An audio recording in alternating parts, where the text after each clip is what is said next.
Hello my YouTube family, ಹೇಗಿದ್ದೀರಾ ಎಲ್ಲರೂ ಚೆನ್ನಾಗಿದ್ದೀರಾ? ಅದೇ ರೀತಿ ನಿಮ್ಮ ಲೈಫ್ನಲ್ಲಿ ಪಾಸಿಟಿವ್ ಆಗಿ ಥಿಂಕ್ ಮಾಡ್ತಾ ಇದ್ದೀರಾ ಅಂದ್ಕೊಂಡಿದ್ದೀನಿ. ಈಗ ಓವರಾಲ್ ಎನರ್ಜಿಯ ಮೂಲಕ ಈ ರೀಡಿಂಗನ್ನು ನೋಡುವ ಪ್ರಯತ್ನ ಪಡೋಣ.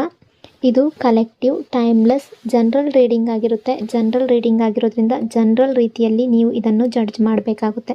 ಅಂದರೆ ಎಷ್ಟು ವಿಷಯಗಳು ನಿಮಗೆ ಮ್ಯಾಚ್ ಆಗುತ್ತೋ, ಎಷ್ಟು ಎನರ್ಜೀಸ್ಗಳು ನಿಮಗೆ ಮ್ಯಾಚ್ ಆಗುತ್ತೋ ಅಷ್ಟನ್ನು ಮಾತ್ರ ತಗೊಂಡು ಬಾಕಿ ಉಳಿದಿರೋ ವಿಷಯಗಳನ್ನು ಅಲ್ಲಿಗೆ ಬಿಡಬೇಕಾಗುತ್ತೆ. ಈ ರೀಡಿಂಗಲ್ಲಿ ಬರುವ ಯಾವುದೇ ವಿಷಯಗಳನ್ನಾಗಲಿ ಫೋರ್ಸ್ಫುಲ್ಲಾಗಿ ನಿಮ್ಮ ಮೇಲೆ ನೀವು ಹಾಕ್ಕೊಳ್ಬಾರ್ದು. ಹಾಗಾದರೆ ಈಗ ರೀಡಿಂಗನ್ನು ಶುರು ಮಾಡೋಣ. ಇಲ್ಲಿ ನಿಮ್ಮ ಮತ್ತು ಇವರ ಎನರ್ಜಿ ಅಕಾರ್ಡಿಂಗ್ ನೋಡೋದಾದರೆ, ಈ ಪರ್ಸನ್ನ ಎನರ್ಜಿ ಅಕಾರ್ಡಿಂಗ್ ಅವ್ರು ಏನು ಫೀಲ್ ಮಾಡ್ತಾ ಇದ್ದಾರೆ, ಈ ವ್ಯಕ್ತಿಗೆ ನಿಮ್ಮ ಮೇಲೆ ನಿಜವಾದ ಇಂಟೆನ್ಷನ್ ಏನು, ನೋ ಕಾಂಟ್ಯಾಕ್ಟ್ ಸಿಚುವೇಶನ್ ಇದ್ದರೆ ಏನಾಗ್ತಿದೆ, ಇಲ್ಲಿ ಹೊರಗಡೆ ಆ್ಯಟಿಟ್ಯೂಡ್ ತೋರಿಸ್ತಾ ಇದ್ದಾರಾ, ಮನಸ್ಸಿನ ಒಳಗಡೆ ಏನು ನಡೀತಾ ಇದೆ, ಎಲ್ಲವನ್ನ ನೋಡುವ ಪ್ರಯತ್ನ ಪಡೋಣ. ಇದು ಜನರಲ್ ರೀಡಿಂಗ್ ಆಗಿರೋದ್ರಿಂದ 100% ಎಲ್ರಿಗೂ ಮ್ಯಾಚ್ ಆಗಬೇಕು ಅಂತ ಇಲ್ಲ. ಹಾಗಾಗಿ ನಿಮಗೆ ಎಷ್ಟು ಮ್ಯಾಚ್ ಆಗುತ್ತೋ ಅಷ್ಟು ವಿಷಯಗಳನ್ನು ಮಾತ್ರ ಇಟ್ಕೊಳ್ಳಿ. ಈ ವ್ಯಕ್ತಿಯ ಎನರ್ಜಿಯ ಅಕಾರ್ಡಿಂಗ್ ನೋಡೋದಾದರೆ, ಇವರ ಹೊರ ಮನಸ್ಸು ಅಂದರೆ ಹೊರಗಡೆಯಿಂದ ತುಂಬ ಸ್ಟ್ರಾಂಗಾಗಿ ಕಾಣಿಸ್ತಾ ಇದ್ದಾರೆ. ಮನಸ್ಸಿನ ಒಳಗಡೆ ಎನರ್ಜಿ ತುಂಬ ಕ್ಲಿಯರಾಗಿ ಯಾವ ರೀತಿ ಕಾಣಿಸ್ತಾ ಇದೆ ಅಂದರೆ, ತುಂಬ ಸೈಲೆಂಟ್ ಆಗಿದ್ದಾರೆ, ತುಂಬ ಪೇಯ್ನಲ್ಲಿದ್ದಾರೆ ಅನ್ನೋ ರೀತಿ ಕಾಣಿಸ್ತಾ ಇದೆ. ಹೊರಗಡೆಯಿಂದ ಆ್ಯಟಿಟ್ಯೂಡ್ ಇದೆ, ಈಗೋ ಇದೆ, ನಾನು ಪ್ರಾಕ್ಟಿಕಲ್ಲಾಗಿ ಯೋಚನೆ ಮಾಡ್ತೀನಿ ಅನ್ನೋ ರೀತಿಯಲ್ಲಿ ನಡ್ಕೊಳ್ತಿದ್ದಾರೆ. ನಿಮಗೆ ಕೆಲವರಿಗಂತೂ ಈ ರಿಲೇಷನ್ಶಿಪ್ ಟಾಕ್ಸಿಕ್ ಆಗಿ ಕೂಡ ಅನಿಸಿರಬಹುದು. ಈ ವ್ಯಕ್ತಿ ಸೆಲ್ಫಿಶ್ ಅಂತ ಅನಿಸಿರ್ಬೋದು, ನಿಮಗೆ ವ್ಯಾಲ್ಯೂ ಕೊಡ್ತಾ ಇಲ್ಲ ಅಂತ ಅನಿಸಿರಬಹುದು. ಆದರೆ ಎನರ್ಜಿಯ ಪ್ರಕಾರ ನೋಡೋದಾದರೆ, ಹೊರಗಡೆ ಎಷ್ಟು ಸ್ಟ್ರಾಂಗ್ ಮುಖ ಇಟ್ಕೊಂಡಿರಲಿ, ಇವರು ಮನಸ್ಸಿನ ಒಳಗಡೆ ತುಂಬ ಸಾಫ್ಟ್ ಆಗಿದ್ದಾರೆ, ತುಂಬ ದುಃಖದಲ್ಲಿದ್ದಾರೆ, ಎಮೋಷ್ನಲಿ ಡೌನ್ ಆಗಿದ್ದಾರೆ. ಹೊರಗಡೆಯಿಂದ ತುಂಬ ನಗ್ನಗ್ತಾ ಇರ್ಬೋದು, ಆದರೆ ಅದು ಫೇಕ್ ಸ್ಮೈಲ್ ಅನ್ನೋ ರೀತಿ ಎನರ್ಜಿ ಕಾಣಿಸ್ತಾ ಇದೆ. ಅವರು ಖುಷಿಯಾಗಿರೋಕ್ಕೆ ತುಂಬ ಪ್ರಯತ್ನ ಮಾಡ್ತಾ ಇದ್ದಾರೆ, ಅದಂತೂ ನಿಜ. ಫ್ರೆಂಡ್ಸ್ ಜೊತೆ ಟೈಮ್ ಸ್ಪೆಂಡ್ ಮಾಡ್ತಾರೆ, ಫ್ಯಾಮಿಲಿ ಜೊತೆ ಹೊರಗಡೆ ಹೋಗ್ತಾರೆ, ಅವರ ಕೆಲಸದಲ್ಲಿ, ಅವರ ವರ್ಕಲ್ಲಿ ಬ್ಯುಸಿ ಆಗ್ತಾರೆ, ಟ್ರಾವೆಲ್ ಮಾಡ್ತಾರೆ.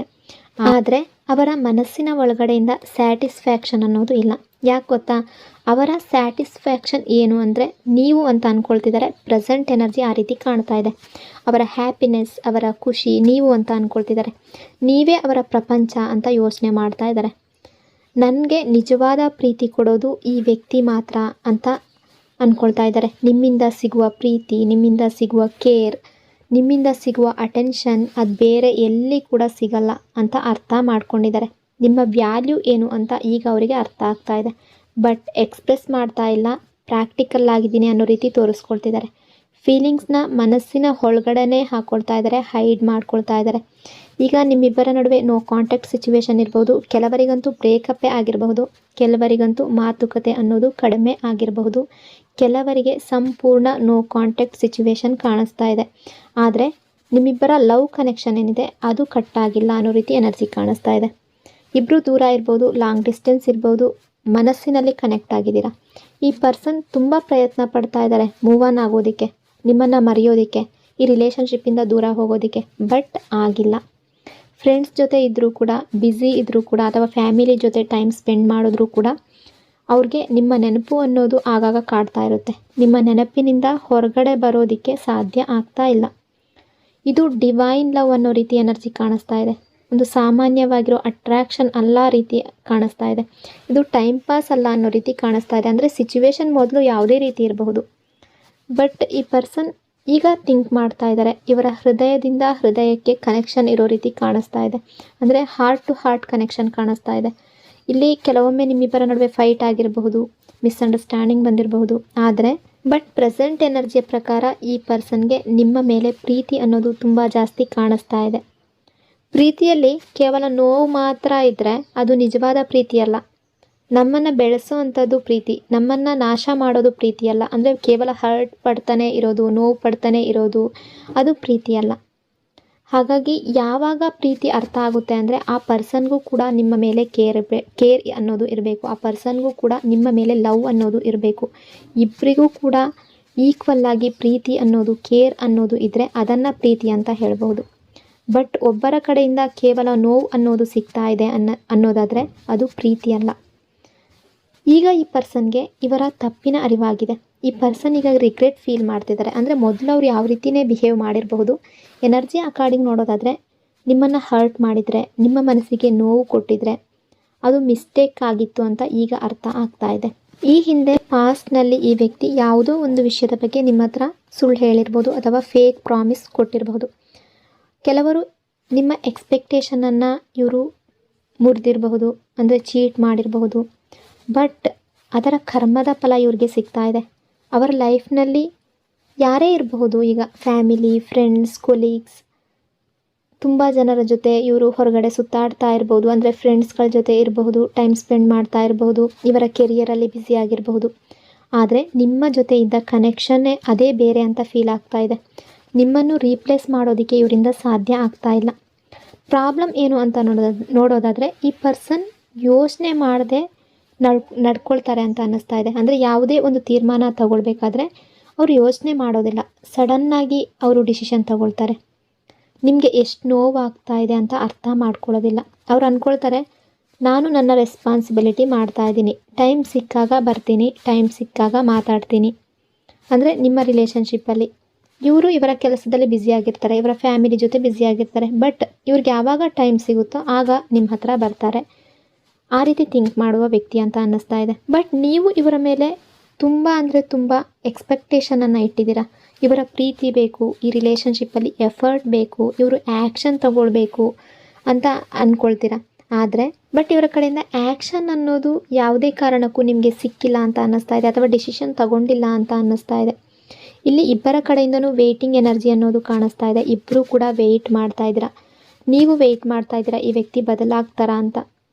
ಒಂದು ಸರಿಯಾದ ಸಮಯ ಬರಲಿ ಅಂತ ಕಾಯ್ತಾ ಇದ್ದೀರಾ. ಬಟ್ ಈ ಪರ್ಸನ್ ಎನರ್ಜಿ ಅಕಾರ್ಡಿಂಗ್ ಇವರು ಕೂಡ ವೆಯ್ಟ್ ಮಾಡ್ತಾ ಇದ್ದಾರೆ ಅನ್ನೋ ರೀತಿ ಕಾಣಿಸ್ತಾ ಇದೆ. ಅಂದರೆ ಈ ರಿಲೇಷನ್ಶಿಪ್ಪನ್ನು, ನಿಮ್ಮನ್ನು ಈ ಪರ್ಸನ್ಗೆ ಬಿಡೋದಕ್ಕೆ ಮನಸ್ಸಿಲ್ಲ.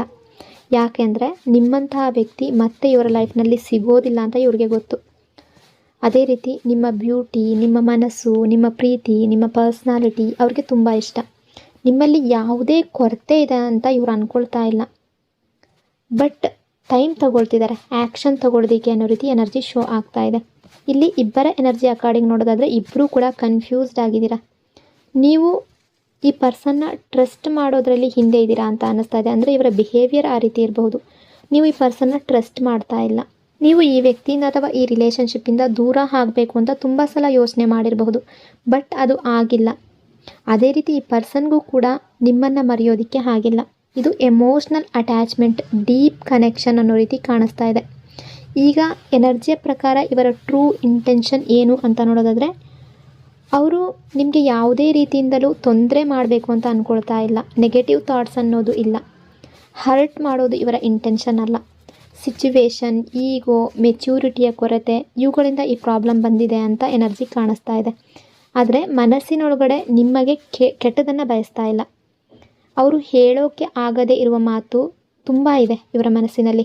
ಅಂದರೆ ಇವರು ನಿಮ್ಮ ಹತ್ರ ಹೇಳ್ಕೊಳ್ಬೇಕು ಅಂತ ಇದ್ದಾರೆ, ನಿನ್ನನ್ನು ತುಂಬ ಮಿಸ್ ಮಾಡ್ಕೊಳ್ತೀನಿ, ನೀನೇ ನನ್ನ ಖುಷಿ, ನನ್ನ ಲೈಫ್ನಲ್ಲಿ ನಿನ್ನಂಥವರು ಮತ್ತೆ ಬರೋದಿಲ್ಲ ಅಂತ ಈ ಪರ್ಸನ್ ಹೇಳ್ಕೊಳ್ಬೇಕು ಅಂತ ಇದ್ದಾರೆ. ಬಟ್ ಹೇಳ್ಕೊಳ್ಳೋಕ್ಕೆ ಆಗ್ತಾ ಇಲ್ಲ. ಫೀಲ್ ಮಾಡ್ತಿದ್ದಾರೆ ಬಟ್ ಹೇಳ್ಕೊಳ್ಳೋದಕ್ಕೆ ಆಗ್ತಾ ಇಲ್ಲ. ಕೆಲವೊಂದು ಬಾರಿ ಇವರು ಥಿಂಕ್ ಮಾಡ್ತಾರೆ, ನಿಮಗೆ ಮೆಸೇಜ್ ಮಾಡಬೇಕು, ನಿಮಗೆ ಕಾಲ್ ಮಾಡಬೇಕು ಅನ್ನೋ ರೀತಿ ಥಿಂಕ್ ಮಾಡ್ತಾರೆ. ಇವರು ಹೊರಗಡೆಯಿಂದ ಹೇಳ್ಕೊಳ್ತಾ ಇರ್ಬೋದು, ನಾನು ತುಂಬ ಸ್ಟ್ರಾಂಗ್ ಆಗಿದ್ದೀನಿ, ತುಂಬ ಆ್ಯಟಿಟ್ಯೂಡ್ ತೋರಿಸ್ಬೋದು. ಬಟ್ ಮನಸ್ಸಿನ ಒಳಗಡೆಯಿಂದ ತುಂಬ ಸ್ಮೂತ್ ಆಗಿರೋ ರೀತಿ ಎನರ್ಜಿ ಕಾಣಿಸ್ತಾ ಇದೆ. ಎಮೋಷ್ನಲಿ ತುಂಬ ಡೌನ್ ಆಗ್ತಾ ಇದ್ದಾರೆ. ಹೊರಗಡೆಯಿಂದ ನಗ್ತಾ ಇದ್ದರೂ ಕೂಡ ಮನಸ್ಸಿನ ಒಳಗಡೆಯಿಂದ ಇವರು ಖುಷಿಯಾಗಿಲ್ಲ ಅನ್ನೋ ರೀತಿ ಎನರ್ಜಿ ಕಾಣಿಸ್ತಾ ಇದೆ. ಇವರ ಹ್ಯಾಪಿನೆಸ್ ಅನ್ನೋದು ಎಂಡ್ ಆಗಿದೆ. ನಿಮ್ಮ ನೆನಪು ತುಂಬ ಆಗ್ತಾ ಇದೆ ಇವ್ರಿಗೆ. ಆ ರೀತಿ ಎನರ್ಜಿ ಕಾಣಿಸ್ತಾ ಇದೆ. ಈ ರಿಲೇಷನ್ಶಿಪ್ಪಿಂದ ಹೊರಗಡೆ ಬರೋದಕ್ಕೆ ಅವರು ಶಕ್ತಿ ಮೀರಿ ಟ್ರೈ ಮಾಡ್ತಾ ಮಾಡಿರಬಹುದು.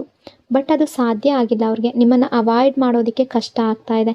ನಿಮ್ಮನ್ನು ಮರೆಯೋದಕ್ಕೋಸ್ಕರ ಹೊರಗಡೆ ಫ್ಯಾಮಿಲಿ ಜೊತೆ ಎಲ್ಲ ಟೈಮ್ ಸ್ಪೆಂಡ್ ಮಾಡಿದ್ದಾರೆ, ಬ್ಯುಸಿ ಆಗಿರೋದು ಈ ರೀತಿ ಮಾಡಿದರೂ ಕೂಡ ಅವರಿಂದ ನಿಮ್ಮನ್ನು ಅವಾಯ್ಡ್ ಮಾಡೋದಕ್ಕೆ ಸಾಧ್ಯ ಆಗಿಲ್ಲ. ನಿಮ್ಮ ನೆನಪುಗಳಿಂದ ಹೊರಗಡೆ ಬರೋದಕ್ಕೆ ಸಾಧ್ಯ ಆಗ್ತಾ ಇಲ್ಲ. ಅಂದರೆ ಪ್ರೀತಿ ಅನ್ನೋದು ಪ್ರತಿಯೊಬ್ಬರ ಲೈಫ್ನಲ್ಲಿ ಕೂಡ ಬರುತ್ತೆ. ಬಟ್ ಆ ಪ್ರೀತಿ ಎಷ್ಟು ಜೆನ್ಯೂನ್ ಆಗಿದೆ ಅನ್ನೋದು ಮುಖ್ಯ, ಅಥವಾ ಅದು ಫೇಕ್ ಆಗಿದೆಯಾ ಅನ್ನೋದನ್ನು ತಿಳ್ಕೋಬೇಕು. ಅಂದರೆ ಕ್ವಶನ್ ಏನಂದರೆ, ನೀವು ಒಬ್ಬರ ಜೊತೆ ಪ್ರೀತಿಯಲ್ಲಿ ಇದ್ದೀರಾ, ಆ ಪ್ರೀತಿಯಿಂದ ನಿಮಗೆ ಖುಷಿ ಕೊಡ್ತಾ ಇದೆ, ಆ ಪ್ರೀತಿಯಲ್ಲಿ ನಿಮಗೆ ಸ್ಯಾಟಿಸ್ಫ್ಯಾಕ್ಷನ್ ಇದೆ ಅನ್ನೋದಾದರೆ ಅದು ನಿಜವಾದ ಪ್ರೀತಿ. ಯಾವಾಗಲೂ ಕೂಡ ಆ ಪ್ರೀತಿ ಅನ್ನೋದಿಲ್ಲ, ಕೇವಲ ನೋವೇ ತಿಂತಾ ಇದ್ದೀರಾ ಆ ಪ್ರೀತಿಯಿಂದ ಕೇವಲ ಹರ್ಟ್ ಆಗ್ತಾ ಇದ್ದೀರಾ, ಆ ವ್ಯಕ್ತಿಯಿಂದ ನಿಮಗೆ ಯಾವುದೇ ವ್ಯಾಲ್ಯೂ ಇಲ್ಲ ಅನ್ನೋದಾದರೆ ಅದು ಪ್ರೀತಿ ಅಲ್ಲ. ಸೊ ನಮ್ಮನ್ನು ಬೆಳೆಸುವಂಥದ್ದು ಪ್ರೀತಿ, ನಮ್ಮನ್ನು ಹರ್ಟ್ ಮಾಡುವಂಥದ್ದು ಪ್ರೀತಿ ಅಲ್ಲ. ಅಂದರೆ ಯಾವುದೇ ರಿಲೇಷನ್ಶಿಪ್ಪಲ್ಲೂ ನೋವು ಅನ್ನೋದು, ಮಿಸ್ಅಂಡರ್ಸ್ಟ್ಯಾಂಡಿಂಗ್ ಅನ್ನೋದು, ಜಗಳ ಅನ್ನೋದು ಬಂದೇ ಇರುತ್ತೆ. ಬಟ್ ಯಾವಾಗಲೂ ಕೂಡ ನೋವೇ ಇರೋದು, ಹರ್ಟ್ ಇರೋದು ಅದು ಪ್ರೀತಿ ಅನ್ನೋದು ಅಲ್ಲ. ಅಲ್ಲಿ ಜಗಳ ಇದ್ದರೆ ಪ್ರೀತಿ ಕೂಡ ಇರಬೇಕು. ಲೈಫ್ ಅಂದಮೇಲೆ, ರಿಲೇಷನ್ಶಿಪ್ ಅಂದಮೇಲೆ ಮಿಸ್ಅಂಡರ್ಸ್ಟ್ಯಾಂಡಿಂಗ್ ಬರೋದೇ ಇಲ್ಲ ಅಂತ ಅಲ್ಲ. ಬಟ್ ಲೈಫ್ ಲಾಂಗ್ ಅದೇ ರಿಪೀಟ್ ಆಗ್ತಾ ಇರೋದು, ಯಾವಾಗಲೂ ನೋವನ್ನೇ ಕೊಡ್ತಾ ಇರೋದು, ಕೇವಲ ನೋವು ಮಾತ್ರ ಇರೋದು ಅದು ಪ್ರೀತಿ ಅಲ್ಲ. ಕೆಲವೊಬ್ಬರ ಪ್ರೀತಿಯಲ್ಲಿ ಏನಾಗ್ತಾ ಇರುತ್ತೆ ಅಂದರೆ, ಒಬ್ಬ ವ್ಯಕ್ತಿ ಇನ್ನೊಬ್ಬ ವ್ಯಕ್ತಿಯನ್ನು ಎಮೋಷ್ನಲಿ ಬಳಸ್ಕೊಳ್ಳೋದು ಅಥವಾ ಆ ವ್ಯಕ್ತಿಯ ಜೊತೆ ಚೀಟ್ ಮಾಡೋದು, ಈ ರೀತಿ ಇರ್ತಾರೆ. ಕೆಲವೊಂದು ಪ್ರೀತಿ ಅನ್ನೋದು ತುಂಬ ಪವಿತ್ರವಾಗಿರುತ್ತೆ, ಸೋಲ್ ಟು ಸೋಲ್ ಲೆವೆಲ್ನಲ್ಲಿ ಕನೆಕ್ಟ್ ಆಗಿರುತ್ತೆ, ಹೃದಯದಿಂದ ಹೃದಯಕ್ಕೆ ಮುಟ್ಟುವಂತಿರುತ್ತೆ, ಒಂದು ಒಳ್ಳೆ ಇಂಟೆನ್ಷನ್ ಇರುತ್ತೆ. ಹಾಗಾಗಿ ನಿಮ್ಮ ಪ್ರೀತಿ ಇವರಿಗೆ ಜೆನ್ಯೂನ್ ಆಗಿ ಕಾಣಿಸ್ತಾ ಇದೆ. ನಿಮ್ಮನ್ನು ಮರೆಯೋದಕ್ಕೆ ಸಾಧ್ಯ ಆಗ್ತಾ ಇಲ್ಲ, ಬಟ್ ಪ್ರಯತ್ನ ಪಟ್ಟಿದ್ದಾರೆ ಮರೆಯೋದಕ್ಕೆ, ತುಂಬ ಟ್ರೈ ಮಾಡಿದ್ದಾರೆ ಗಿವ್ ಅಪ್ ಮಾಡೋದಕ್ಕೆ, ಬಟ್ ಇವರಿಂದ ಸಾಧ್ಯ ಆಗಿಲ್ಲ ಅನ್ನೋ ರೀತಿ ಕಾಣಿಸ್ತಾ ಇದೆ. ನಿಮ್ಮನ್ನು ತುಂಬ ಮಿಸ್ ಮಾಡ್ಕೊಳ್ತಾ ಇದ್ದಾರೆ. ಬಟ್ ಕೆಲವೊಂದು ಸಲ ನೀವು ಅಂದ್ಕೊಂಡಿರ್ಬೋದು, ಈ ವ್ಯಕ್ತಿಗೆ ನನ್ನ ಮೇಲೆ ಗಮನ ಇಲ್ಲ, ನನ್ನ ಬಗ್ಗೆ ಚಿಂತೆ ಇಲ್ಲ. ಸತ್ಯ ಏನು ಅಂದರೆ, ಈ ಪರ್ಸನ್ ಅದನ್ನು ಎಕ್ಸ್ಪ್ರೆಸ್ ಮಾಡ್ಕೊಂಡಿಲ್ಲ. ನಿಮ್ಮ ಬಗ್ಗೆ ತುಂಬ ಫೀಲಿಂಗ್ಸ್ ಅನ್ನೋದಿದೆ ಇವರ ಮನಸ್ಸಿನಲ್ಲಿ, ಅದನ್ನು ಈಗ ರಿಗ್ರೆಟ್ ಫೀಲ್ ಮಾಡ್ಕೊಳ್ತಿದ್ದಾರೆ. ಯಾಕೆಂದರೆ ಇವ್ರು ನಿಮ್ಮನ್ನು ಹರ್ಟ್ ಮಾಡಿದ್ದಾರೆ, ನಿಮ್ಮ ಮನಸ್ಸಿಗೆ ನೋವು ಮಾಡಿದ್ದಾರೆ. ಇವ್ರು ಏನು ಡಿಸಿಷನ್ ತೊಗೊಂಡಿದ್ರು ಅದು ಮಿಸ್ಟೇಕ್ ಆಗಿತ್ತು. ಆ ರಿಲೇಷನ್ಶಿಪ್ಪಲ್ಲಿ ಏನು ಡಿಸಿಷನ್ ತೊಗೊಳ್ಬೇಕಿತ್ತೋ, ಏನು ಆ್ಯಕ್ಷನ್ ತೊಗೊಳ್ಬೇಕಿತ್ತೋ ಅದನ್ನು ಅವ್ರು ತಗೊಳ್ಳಲಿಲ್ಲ, ಮಿಸ್ಟೇಕ್ ಮಾಡಿದ್ದಾರೆ. ನಿಮ್ಮನ್ನು ಚೀಟ್ ಮಾಡಿರ್ಬೋದು, ನಿಮ್ಮ ಎಕ್ಸ್ಪೆಕ್ಟೇಷನನ್ನು ಮುರಿದಿರಬಹುದು, ಫೇಕ್ ಪ್ರಾಮಿಸ್ ಕೊಟ್ಟಿರ್ಬೋದು. ಇದೆಲ್ಲದರಿಂದ ಈ ಪರ್ಸನ್ ಹರ್ಟ್ ಆಗಿದ್ದಾರೆ. ಕೆಲವರಿಗೆ ಅವರ ಕರ್ಮದ ಫಲ ಅನ್ನೋದು ಅವರಿಗೆ ಸಿಗ್ತಾ ಇದೆ, ಅವರ ತಪ್ಪಿನ ಅರಿವಾಗಿದೆ. ಆ ರೀತಿ ಎನರ್ಜಿ ಕೂಡ ಕಾಣಿಸ್ತಾ ಇದೆ. ಈ ಪರ್ಸನ್ ಜೊತೆ ಈ ರಿಲೇಷನ್ಶಿಪ್ಪಲ್ಲಿ ನೀವೀಗ ನೋ ಕಾಂಟ್ಯಾಕ್ಟ್ ಸಿಚುವೇಶನ್ ಇರ್ಬೋದು, ದೂರ ಆಗಿರ್ಬೋದು, ಸಪ್ರೇಷನ್ನಲ್ಲಿರ್ಬೋದು. ಬಟ್ ಇಬ್ಬರೂ ಕೂಡ ಮನಸ್ಸಿನಿಂದ ಕನೆಕ್ಟ್ ಆಗಿರೋ ರೀತಿ ಕಾಣಿಸ್ತಾ ಇದೆ. ನಿಮ್ಮನ್ನು ಮರೆಯೋದಕ್ಕೆ ಈ ಪರ್ಸನ್ಗೆ ಸಾಧ್ಯ ಆಗ್ತಾ ಇಲ್ಲ, ತುಂಬ ಫೀಲ್ ಮಾಡ್ಕೊಳ್ತಾ ಇದ್ದಾರೆ. ನಿಮ್ಮನ್ನು ಬಿಡೋದಕ್ಕೂ ಕೂಡ ಸಾಧ್ಯ ಆಗ್ತಾ ಇಲ್ಲ. ಅದೇ ರೀತಿ ಪ್ರಾಬ್ಲಮ್ ಏನು ಅಂದರೆ, ಈ ಪರ್ಸನ್ ಇಂಟೆನ್ಷನ್ ಏನು ಅಂದರೆ, ನಿಮ್ಮನ್ನು ಹರ್ಟ್ ಮಾಡೋದಕ್ಕೆ ಇವರು ಆ ರೀತಿ ಮಾಡಿದ್ದಲ್ಲ. ಅಂದರೆ ಈ ಹಿಂದೆ ಎಲ್ಲ ಇವರು ಇವರ ಫ್ರೆಂಡ್ಸ್ ಬಗ್ಗೆ, ಇವರ ಫ್ಯಾಮಿಲಿ ಬಗ್ಗೆ, ಇವರ ಕೆಲಸದ ಬಗ್ಗೆ ಮಾತ್ರ ಫೋಕಸ್ ಮಾಡ್ತಾರೆ, ಇವರ ಬಗ್ಗೆ ಮಾತ್ರ ಫೋಕಸ್ ಮಾಡ್ತಾಯಿದ್ರು. ನಿಮ್ಮ ಬಗ್ಗೆ ಥಿಂಕ್ ಮಾಡೋದಿಲ್ಲ, ನಿಮ್ಮ ಬಗ್ಗೆ ಗಮನ ಕೊಡಲಿಲ್ಲ. ಈ ರೀತಿ ಇದ್ದ ವ್ಯಕ್ತಿ ಈಗ ಅವರಿಗೆ ರಿಯಲೈಸ್ ಆಗ್ತಾ ಇದೆ. ಅಂದರೆ ನೀವು ಎಷ್ಟು ನೋವು ಪಟ್ಟಿದ್ದೀರಾ, ಎಷ್ಟು ಹರ್ಟ್ ಆಗಿದ್ದೀರಾ ಅನ್ನೋದು ಇವರ ಮನಸ್ಸಿಗೆ ಬರ್ತಾ ಇದೆ. ಈ ರೀತಿಯೆಲ್ಲ ಆದಾಗ ಈ ವ್ಯಕ್ತಿ ತುಂಬ ಸಲ ನಿಮ್ಮ ಹತ್ರ ಸಾರಿ ಕೇಳಿರಬಹುದು, ಮತ್ತೆ ಅದೇ ರೀತಿ ರಿಪೀಟ್ ಮಾಡಿರಬಹುದು. ಅಂದರೆ ಕೆಲವೊಂದು ಸಲ ಇವ್ರಿಗೆ ಗೊತ್ತಾಗೋದಿಲ್ಲ, ಅರ್ಥನೇ ಆಗೋದಿಲ್ಲ ಇವ್ರು ಏನು ಮಾಡ್ತಾ ಇದ್ದಾರೆ. ಅಂದರೆ ಇವ್ರು ನಿಮಗೆ ಟೈಮ್ ಕೊಡದೇ ಇರೋದಾಗಲಿ, ಇವರಲ್ಲೇ ಇವರು ಮುಳುಗೋಗೋದಾಗಲಿ, ಇವರ ಕೆಲಸದಲ್ಲಿ ಬ್ಯುಸಿ ಆಗಿರೋದಾಗಲಿ, ಇದೆಲ್ಲ ಇವ್ರಿಗೆ ಗೊತ್ತಾಗೋದಿಲ್ಲ. ಅವ್ರು ಅಂದ್ಕೊಳ್ತಾರೆ, ಟೈಮ್ ಸಿಕ್ಕಿದಾಗ ಬಂದು ಮಾತಾಡ್ತಾ ಇದ್ದೀನಲ್ಲ, ಟೈಮ್ ಸಿಕ್ಕಿದಾಗ ಟೈಮ್ ಕೊಡ್ತಾ ಇದ್ದೀನಲ್ಲ ಅನ್ನೋ ರೀತಿ ಥಿಂಕ್ ಮಾಡ್ತಾರೆ. ಬಟ್ ನಿಮಗೆ ಎಷ್ಟು ಹರ್ಟ್ ಆಗ್ತಾ ಇದೆ, ನೀವೆಷ್ಟು ನೋವು ಪಡ್ತಾ ಇದ್ದೀರಾ ಅನ್ನೋದು ಇವರ ಗಮನಕ್ಕೆ ಬರ್ತಾ ಇಲ್ಲ. ನಿಮಗೆ ವ್ಯಾಲ್ಯೂ ಮಾಡದೇ ಇರಬಹುದು, ಇವರ ಫ್ಯಾಮಿಲಿ ಫ್ರೆಂಡ್ಸ್ ಜೊತೆ ತುಂಬ ಟೈಮ್ ಸ್ಪೆಂಡ್ ಮಾಡ್ತಾ ಇರ್ಬೋದು, ತುಂಬ ಸೆಲ್ಫಿಶ್ ಬಿಹೇವ್ ಮಾಡಿರ್ಬೋದು, ಈಗೋಯಿಂದ ಬಿಹೇವ್ ಮಾಡಿರ್ಬೋದು. ಬಟ್ ಇದು ಅವರ ಇಂಟೆನ್ಷನ್ ಅಲ್ಲ, ಸಿಚುವೇಶನ್ ಆ ರೀತಿ ಇತ್ತು ಅನ್ನೋ ರೀತಿ ಎನರ್ಜಿ ಕಾಣಿಸ್ತಾ ಇದೆ. ಬಟ್ ಈ ವ್ಯಕ್ತಿ ಈಗ ಅವರ ತಪ್ಪಿನ ಅರಿವಾಗಿದೆ, ನಿಮ್ಮ ಜೊತೆ ಮಾತಾಡಬೇಕು ಅನ್ನೋ ರೀತಿ ಥಿಂಕ್ ಮಾಡ್ತಾ ಇದ್ದಾರೆ, ನಿಮ್ಮ ಪ್ರೆಸೆನ್ಸ್ನ ಫೀಲ್ ಮಾಡ್ಕೊಳ್ತಾ ಇದ್ದಾರೆ, ನಿಮ್ಮನ್ನು ಮಿಸ್ ಮಾಡ್ಕೊಳ್ತಾ ಇದ್ದಾರೆ. ಆ ರೀತಿ ಎನರ್ಜಿ ಕಾಣಿಸ್ತಾ ಇದೆ. ಅದೇ ರೀತಿ ನಿಮ್ಮ ಮನಸ್ಸಿನಲ್ಲೂ ಕೂಡ ನೀವು ಈ ಪರ್ಸನ್ಗಾಗಿ ವೆಯ್ಟ್ ಮಾಡ್ತಾ ಇದ್ದೀರಾ. ವೇಟಿಂಗ್ ಎನರ್ಜಿ ಅನ್ನೋದು ಎರಡೂ ಕಡೆಯಿಂದಲೂ ಕೂಡ ಇವತ್ತಿನ ಎನರ್ಜಿಯ ಪ್ರಕಾರ ಪ್ರೆಸೆಂಟಲ್ಲಿ ಕಾಣಿಸ್ತಾ ಇದೆ. ಸೊ ಇಷ್ಟೆಲ್ಲ ವಿಷಯಗಳು ಈ ರೀಡಿಂಗಲ್ಲಿ ರಿಫ್ಲೆಕ್ಟ್ ಆಗ್ತಾ ಇದೆ. ಐ ಹೋಪ್ ಈ ರೀಡಿಂಗ್ ನಿಮಗೆ ಇಷ್ಟ ಆಗಿದೆ ಅಂದ್ಕೊಂಡಿದ್ದೀನಿ. ಇಷ್ಟ ಆಗಿದ್ದರೆ ಕಮೆಂಟ್ನಲ್ಲಿ ಕ್ಲೈಮ್ ಮಾಡ್ಕೊಳ್ಳಿ. ಅದೇ ರೀತಿ ವಿಡಿಯೋನ ಲೈಕ್ ಮತ್ತು ಶೇರ್ ಮಾಡೋದ್ರ ಜೊತೆಗೆ ವಿಡಿಯೋನ ಹೈಪ್ ಕೂಡ ಮಾಡಿ. ಈ ಚಾನಲ್ನ ಫಸ್ಟ್ ಟೈಮ್ ವಿಸಿಟ್